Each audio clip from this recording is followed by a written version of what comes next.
পেছিয়ে সোজাসুজি বললে হয় না। আপনি এমন করছেন কেন? আমি তো আপনাকে বলেছি যে আমি বিয়ে করতে ইন্টারেস্টেড না এখন, আপনি তারপর আমার পিছু ছাড়ছেন না কেন? কারণ আপনি বিয়ে না করার জন্য যে এক্সকিউজ দেখাচ্ছেন সেটা ঠিক না। আপনার যে ধারণা সেটা তো বিয়ের পর নাও হতে পারে। বিয়ে করবেন না?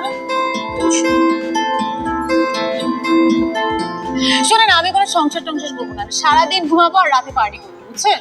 আমি সঙ্গে যাবো আপনার। আমি আমার ছেলে ফ্রেন্ডদের সঙ্গে পার্টি করবো। মেয়ে ফ্রেন্ডদের সঙ্গে নিয়ে যাবো।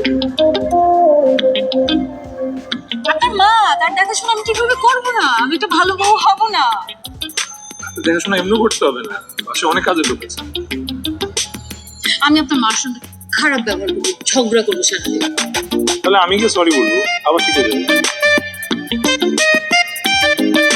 আপনার যত টাকা পয়সা আছে সব আমি খরচ করে একদম পুতুল বানায় ছাড়বো। তখন তখন কি করবেন বলেন?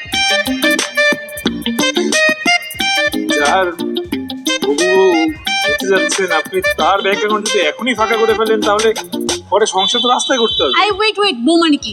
আর সংসার কিসের? এই একটা বার যদি এরকম বউ সংসার আপনি বলছেন না, আপনার একদম নাকটা আমি ঘুষি দিয়ে পাঠিয়ে দিব।